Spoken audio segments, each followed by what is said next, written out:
I hope Eric Sheets is having a great trip, coming off a really good Sunday. I'm going to give everybody some time to get in on the chat. Pop in your questions. We're going to go up till about 6:30. There's a lot of stuff to wait for. So basically, I'm telling you right now, unless anything changes, from the first games, the only guys who I'm playing on DraftKings from the early games is I am going to play Kyle Lowry in some on FanDuel. I'm going to play Tyler Hero some on DraftKings, but not at an overwhelming amount. I think Ricky Rubio is viable, but I'm probably going to skip it. I think Mobley is viable, probably going to skip it. I think Markkanen is viable. May not skip that one. I actually think that there's an argument to be made for Markkanen here, so I'm going to add maybe a share or two of Markkanen, who's been kind of like hit and miss, but it shouldn't take all that much with his time on the court in a competitive game to get to that 30 fantasy point mark, which at 6x I think is interesting enough, but better stuff later probably. So mostly you want to skip these guys. I think that you can take shots on Draymond or Steph. I think Steph you play on FanDuel a little bit. I do think that there's upside. Maybe he breaks the 3-point record tonight. That immediately is going to put you in pretty decent position. But I don't really have a ton of interest in anything else. I think I might throw Duarte in a lineup. Excuse me, because I think there's a ceiling there. But I think there's nothing else really from the first two games that I want to be heavy on, because I think that there's too much potential later in the day that I think we want to get access to. Sacramento is the other spot early on where maybe you could play Bagley and Harrison Barnes. That's pretty much all I've got for the early side of that. It is weird what they're doing with the rotation, so we don't know what we're going to get every night, whether it's going to be Davion Mitchell night or Terrence Davis and all that. It's just we've seen Terrence Davis just explode a few times, but the minutes have been cut down a little bit. So I do think he's an interesting long shot tournament play. There's just too many good values later in the day for me to be too overly exposed here. Chris Boucher, certainly in play. Got to make sure he's starting first, but that is, obviously a strong play at 4,300 and 5K on FanDuel. I don't mind if you want to play these guys. I just think, again, we're gaining something by trying to find out the later situations, because we've got so much information in Memphis. I mean, if you see the midday downgrade for Bane, the midday upgrade for Adams, if Bane is out and or Jaren Jackson out, either way, Dylan Brooks becomes an awesome play. And DeAnthony Melton may become a great play, as well as potentially Tyus Jones as a viable play, or Kyle Anderson, depending on how the starting lineup shakes out and who is in and who is out. Obviously, that's stuff we don't know about yet, and we're going to have to wait to find out. So just take it with, we're just going to have to play the patient game here. All right, so other priorities, though, on the overall slate, it's still the Clippers. I think you want to get exposure to Morris. I think you want to get exposure to some demand. I think you want to get exposure to Reggie Jackson, obviously, and you want to be high on all those guys. But Memphis and Dallas, the Clippers and Dallas are the two teams you want to sort of attack. The two teams you want to really, try to get at least two of those guys in, probably on a majority of your lineups. And I even am throwing some Luke Kennard in, because he could shoot his way into a good game in this matchup, and maybe that helps. It is interesting that game is only a 3.5-point spread. We also don't know about DeAndre Ayton, and if he is out, JaVale McGee becomes another awesome play. So we're really going to have to play the waiting game until we get some more clarity on some of these guys. And I don't think you need to speculate unless you're really, really in love with the early games. And those early games, I don't feel like we need to do that. A guy who's going to be overlooked, and maybe for good reason, but it is kind of interesting that, Alex Len played 24 minutes the other night, minimum cost, basically. I just don't think I need to do it on this slate. I just think we're better off playing the waiting game. And that's pretty much where I'm at. So pop your questions in, pop your thoughts in. What's up, K9 Bronco? What's up, X Factor? What's up, Kevin Wise? It's a crazy slate. Boston Junior PG. I think assuming that PG is out, that Boston is a strong play, but he just fits in with all the other Clipper guys for me. It's not like I have him so high above everybody else. I do think he'll have some ownership. I think he's got more volatility, but I think Terrence Mann, Marcus Morris, Reggie Jackson are my favorites in order: Jackson, Morris, Mann, and I think Zubac is interesting in this matchup, depending on whether or not we do see DeAndre Ayton. I actually think he might be more interesting if they do play Ayton, because you'll see him play more minutes. We saw Zubac put up like 50 a couple times in the playoffs in this matchup. So I actually think Zubac is one of those guys I'd like to get a little bit more exposure to. And I'd like to try to take some shots with some Kennard, who no one's really talking about. Batum could come back and muck up things a little bit. Bledsoe is sort of, fallen out of favor a little bit, probably for good reason for guys like Boston. But that don't just be aware that it could always turn into an Eric Bledsoe-ish kind of game or something. He could play well against his former teammate Chris Paul. They played for the Clippers. He backed him up for years. So just keep that stuff in mind. There's going to be a lot of stuff we're going to wait on to see. I do think you want to try and have enough switchable pieces later in the day. You also have Washington with no. I really think Washington is in trouble in this game. I like one of the bets I had up there. I don't know if I actually left it up there, but I think Denver is a really good bet to cover the 4-point spread. And it's funny because we should love a lot we should like some stuff from Washington, I feel like. But the only guys who I'm really finding with myself with a ton of interest in or with any interest in is sort of Avdia. And I think Dinwiddie is just too cheap. So I think you want to get some Dinwiddie exposure as well. In terms of my actual priorities, I am way overweight on the later games. So I really don't know entirely who I'm playing yet. It's going to depend with the Memphis situation. I love Joel Embiid as a spend up. I love Giannis as a spend up. I love Porzingis, Capella as the middle-ish guys. And I like Trey as a spend up quite a bit tonight. So the problem with Trey is that you have some blowout risk in that game. Maybe keeps his ownership a little bit lower than some of the other guys. I don't really understand the theory of why people don't want to play Giannis. I don't care that he's 11-6. Giannis and Jokic are the two guys who I feel like could absolutely just go nuts tonight. And Jokic is, sure, he's a pretty sure thing for his price range, for everything. And you're going to see these guys in the low teens at the highest ownership wise, I think, unless we hear some news earlier. So I think that playing those guys, Jokic especially, or Jokic and Giannis especially, I just think that there's enough upside there where we really should take advantage of this. The problem is I also like Embiid in the centers. Then I also want to speculate with guys like JaVale McGee in case we do have no DeAndre Ayton again. JaVale McGee, we just saw him put up 500 freaking points the other night. So I think that's kind of interesting to try and figure out that whole situation. I'm mostly going to be answering questions and going back and forth with you guys, so keep asking. Yeah, Tillman is a priority value if even just Adams is out. But I don't think that I would guess that Adams plays based on the midday upgrade. That's usually the way these things work. Triple J, if he's out, it's going to open up a ton of things for Memphis. And going through it, like Dillon Brooks is my number one on that side of things. But I think Dillon Brooks is a good play anyway, so I'm good with Dillon Brooks. But if let's just say Bane and Jackson are out and Adams is in, I think that you got Tillman, Tyus Jones. I think Melton I think it'd go Brooks, Melton. Probably those would be the guys for me. And then it depends on if Kyle Anderson's starting. I'd have some interest there as well. And I do want to run it back with Embiid where I am going to be playing those Memphis guys. So there's a whole bunch of things to wait for. TLC, it's interesting you question K9 Bronco because I actually did build my shell lineup. I put TLC in it and it feels sort of gross and wrong. But I think he's viable, not exciting. I don't think it's an awesome play. I'm hoping to have some better stuff, by 7:30 that we can come off of that. I mean, this guy, he just played 31 minutes the other day, didn't score an actual point. He put up 31 and 25 the two previous games, and it's obviously a good matchup for a guy like him to get steals and blocks. So I think that he's completely viable, but not my favorite value. On FanDuel, a little more viable, obviously, than DK for me because of the steal block upside and the fact that he fits in nicely price-wise with a build that makes a lot of sense to me.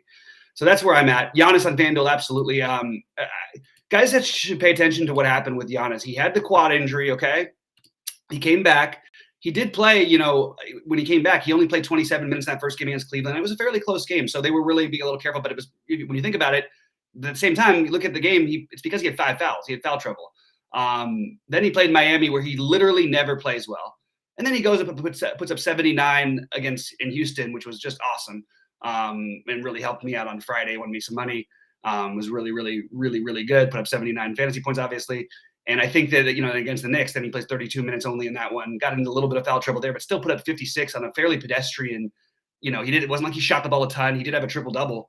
And that's just sort of always on the table for him. It was like a casual triple double to put up 56. I think Giannis is a good bet for somewhere between 60 and 80. And I think that Jokic is a really good bet for 60 to 80.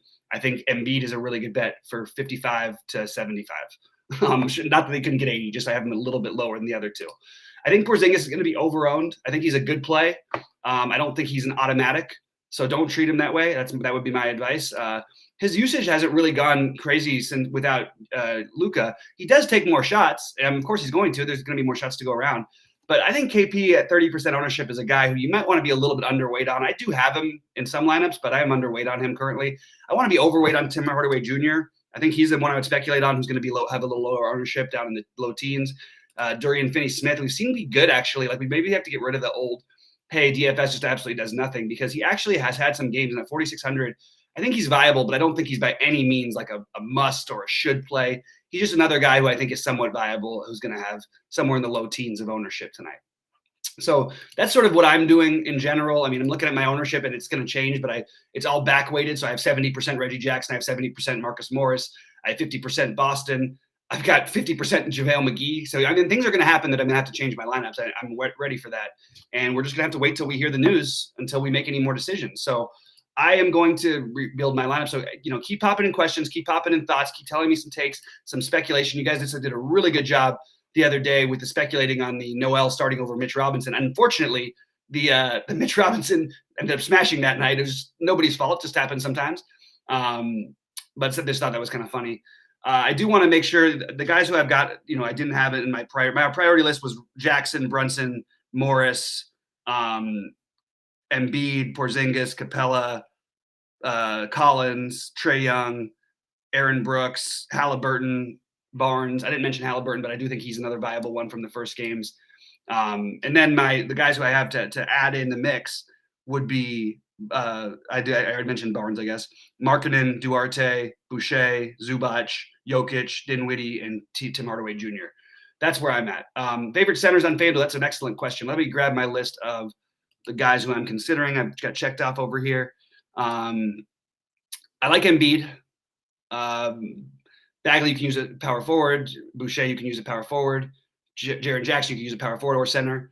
John Collins is interesting. I like Capella. I think Capella is interesting. I'd rather this game be in Houston, not that it needs to be, but get a little extra narrative revenge-ish type of thought. It's just a great matchup for him, and they're sloppy. He'll get shot blocks. And Capella's been consistently really good lately. Like he, put up 44.5 exactly in back-to-back games. That game against the Brooklyn where I had him last on Friday, I thought he was going to go completely nuts at one point. I think he had like 33 at halftime or something, but still turned into a really nice performance. Straight center, I think Embiid is my favorite. All the other guys are the guys who I'm mixing in, but mostly playing at power forward. I think Draymond is a really good large field tournament play. I think Kristaps is a little pricier than I want to pay at his ownership.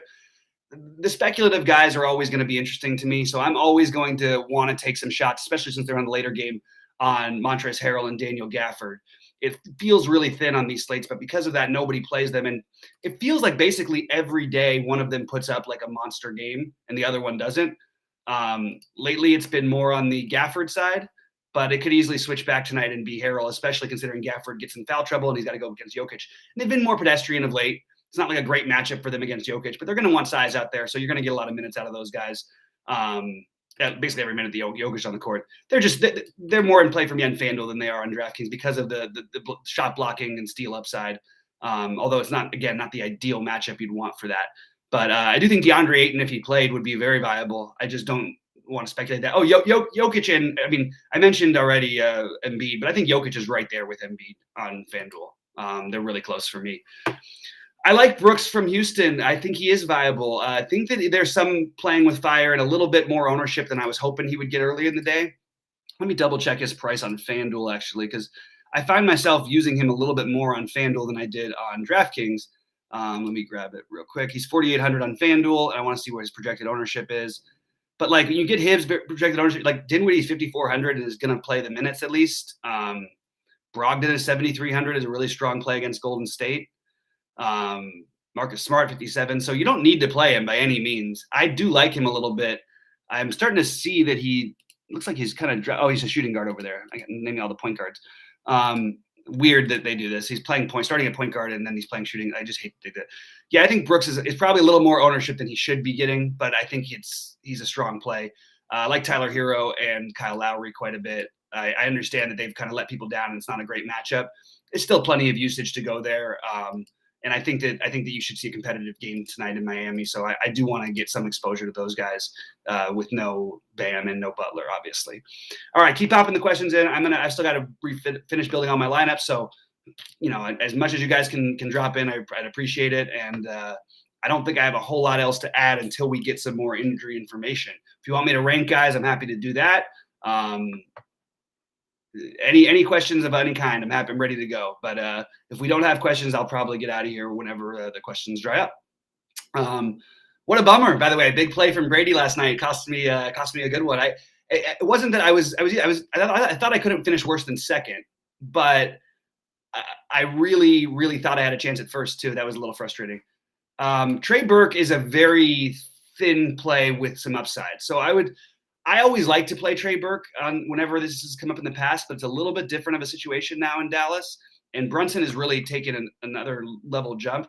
I think Trey Burke is probably a little thin, but because of the ownership and because the way that they sometimes run things with Luka out, I think it's okay for giant field tournaments, but don't get crazy with it. Like this guy, I don't think he's put up 20 fantasy points in a game this year, and it's not like this is the first game Luka's missed. So don't go. I had 120 fantasy point game. So I think Trey Burke is one of the thinnest value plays on the board. But there is the upside with him, so that's the one thing you gotta like a little bit. Cam Reddish at 3,300. I think he's. Oh, I hate that idea of stacking him with Trey and Clint. That's a terrible idea in my opinion. If you're going to play all those guys, like you better be running. So yeah, if you're doing that, you better be running at least like 2 or 3 guys from Houston back or something, because I worry about that game staying close. And the way Reddish goes off here is probably in a blowout type of sense. I really don't like the idea of trying to play him with Clint Capella and Trae Young. It just feels like overstacking for this kind of a slate that I don't really see any merit to doing that unless I was going to play Tate and Brooks. If you're going to play Tate and Brooks, maybe Eric Gordon as well. I think that's then it becomes more viable.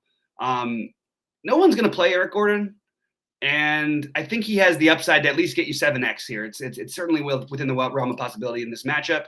I think that's kind of interesting. Garrison Matthews, probably not for me on this size of slate, but yeah, the Armani Brooks, who I've been doing really well with, but I've been getting him at like 5% ownership, and now everybody's on him and his price is up. It just feels a little bit like, okay, maybe we should be a little bit careful, temper our expectations just a little bit. Hasn't closed every game. When they're ahead, he doesn't. I'm not afraid of that happening. And I think he'll get the run because I think they don't let it happen. I do think Reddish is a really good long shot tournament play. I just don't think and I like Collins and Capella and Trae Young.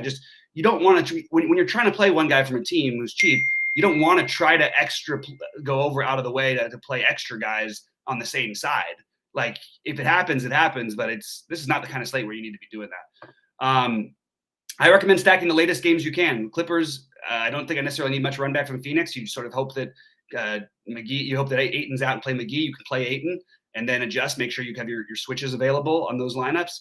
But I think you want to be stacking the later games. I've gone through this a number of times today. The Dallas, you can't really get the Charlotte side because the prices don't quite add up and make sense. You can get a mini stack in Washington. Maybe play a Bradley Beal, which feels thin. I actually think Bradley Beal is more in play tonight, though. He's too cheap. I mean, not too cheap for what he's been doing, but without Kuzma there, I do think that should benefit him. And I like Dinwiddie, and you could play 1 or 2 of those guys and run it back with Jokic on the other side. I think that's a really viable route to go on this particular slate. But I would say that you want to stack more team stack than game stack. Clippers, Washington, Dallas, Memphis, Philly would be a game, but I really only want Embiid on the other side. But I like maybe playing 2 or 3 Memphis guys on the other side of it. No one is going to play the Boston-Milwaukee game. I think Tatum, outside of Tatum and Giannis, I think Marcus Smart is viable. But I don't think you need to go any crazier. It should be a high and tight game. I really like Giannis, though. I'm going to keep saying that over and over again. Yeah, I would just try to prolong it. There's a thought I had about trying to maybe get some stacks on FanDuel about this Golden State Indiana situation. I just think we learned too much information. We have too much information coming up later in the day that doesn't mean we have to go crazy with it. So mostly I'm looking at pieces today until we get information later. I do think Houston, Atlanta could be viable. So maybe I shouldn't have dismissed Red Pill Al's so quickly on that. But I do think that I worry about this game staying close. I really do. And who am I playing? Brooks with Gordon and Tate. Maybe that's the route, or maybe Brooks and Tate run it back with. I do think you can play Capella and Trae, or just John Collins. That's the routes that I would be looking at, and maybe you could sneak in TLC or Cam Reddish if you're going to make it a full stack. But I wouldn't suggest playing 3 guys from Atlanta unless I was going to play at least 1 or 2 from Houston. John Contry, no way to answer that question. Absolutely no way to answer that question until we know who's playing. So I can't just buy time. What do I think of Tatum? I think Tatum but Brown is playing today. So keep that in mind. Like don't treat this as it's going to be the same situation that it's been for Tatum. We're going to have Jaylen Brown back in the mix to mix things up a little bit. As of right now, I've got him as in, so I'm going to treat him like he's playing until I hear otherwise. So I would probably temper my expectations a little bit on Tatum, just with Jaylen Brown supposedly coming back tonight. But I do think he's a fine play at his price. His numbers have been amazing, but you can't treat it like it's the same situation. Jaylen Brown being gone makes all the difference in the world. And even in this time, there's been no 60 fantasy point. He had the 160 point game against the 60 fantasy point game back in mid-November against the Lakers, but mostly he's been in like the 50 range, which there's other guys we can get to do that, especially with Jaylen Brown coming back. Now, I do think the matchup could suit him. You will have Milwaukee will give up some threes and stuff. I just think there's better places to spend personally, but I don't mind it for tournaments. I just don't like that he's going to have ownership. People are game log watching, and the truth is this game is totally different situation. Terrence Davis, it wouldn't be considered a fade. So fade is, I go back to this all the time, guys. We don't talk about fades the same way as we used to. Fades mean like a guy who's going to be owned that you're not playing. No one's playing Terrence Davis. He's projected to play 20 minutes. I've got him at less than 1% ownership. That's not a fade. That's just a guy you're not playing. Fade would imply that maybe that there was going to be some other stuff. Now, I would like to see the starting lineup for all these guys. I would like to see what Toronto does. I'm sorry, what they do. If they start Bagley, forget about it. If they start Terrence Davis, you can play Terrence Davis. If they don't start Terrence Davis, I would not be getting my hopes up. It is a revenge game. It is a little bit like I'm a little tempted to take the long shot Terrence Davis option, but I don't think I'm going to go crazy with it. There's just too many bodies that are healthy, and especially if they go with the Bagley Len lineup, which is what I've got projected right now. But again, we're going to need to wait for starting lineups before we can get that stuff figured out. I think Boucher, absolutely. I'm on Boucher. He's one of the guys from the earlier games that I do like. No problem, Nicholas. Priority plays the Clippers and Mavericks and likely Memphis. But if you play the Clippers and Mavericks, you can always get over to Memphis. And then your priority spend ups for me are some combination of Embiid, Jokic, Porzingis, Giannis, Trae. Porzingis, Butler, Capella, Collins are the mid-tier. Embiid, followed by it might be Giannis is probably number one for me. Right there with Jokic and Embiid, and Trae would be the next guy in line for me. That's where I'm at. Yeah, that's right. We need to know what happens with Memphis. We can't do anything. Aaron Gordon and Barton are questionable. Absolutely. Can't know what to do. That's why you just play the later games and until we find out the information. So we really don't have the information we need to have yet. The good news is I will be in chat. We have been kind of like, look, we haven't quite hit that huge one, but we've been hitting like a lot of, I've been doing really, really well. And I want to keep this stuff going. So CP3 revenge run back with Morris. Yeah, but you run it back with more than Morris. I think if you're going to play CP3, like you might want to run back like 3 Clippers. I don't mind that one bit actually. No problem with that. It's not what I found myself building towards, but I think it's actually viable. And also it allows you to maybe what I would be more inclined to do would be to either assume Ayton's out, play JaVale McGee, or play Chris Paul and be ready to switch over to Ayton. That just makes a little too much sense to me. Switch over to Ayton and then make sure you've got your 2v2 swaps. Maybe you can jump up from with the extra money. You can jump up to a Morris instead of a Man instead of a Boston or something like that. You know what I mean? So make sure you have the 2v2s intact that you can swap on, and that would certainly be a way to go. All right, guys. I think I'm probably going to get out of here. I really appreciate all that. Unless you guys have more questions, I'm happy to keep going. Tim, you guys, I don't want to make the shows. So we try to do them on time, but I can't just keep repeating myself. Otherwise people get bored and leave and get frustrated. So I can't just keep changing saying the exact same things. I will say that most of my plays are the same. It's the same thing by time. Memphis, Dallas, LA. That's your core. And that's what you should be doing right now. And if we hear Ayton's out, obviously JaVale McGee becomes a part of the core. If we hear about these Memphis guys, then the whole team becomes awesome run back with Embiid. What Red Pill Al mentioned about maybe you play CP3 on the other side, and I said you could do the 2v2 swap. So basically it is pretty similar to earlier. The guys who I've added to my list that are a little higher on: Dinwiddie, Jokic, THJ, Boucher, Zubac, Barnes, Duarte, and Markkanen. I would try to play less than 2 guys. 2 guys or less from the early slate if I was me. That's just my personal take. Thank you to K9 Bronco. Thank you to all you guys. You guys have been freaking awesome. Let's keep it rolling. Glad to come off a great Sunday. This is my 4th winning day Sunday in a row. I thought I was going to get the 6 figures, but happy to take the high 5 figures. It was a solid day. And hopefully we can keep that rolling tonight. And hopefully the whole team can do well and all you guys can make some money as well. So good luck to everybody. And we will see you shortly.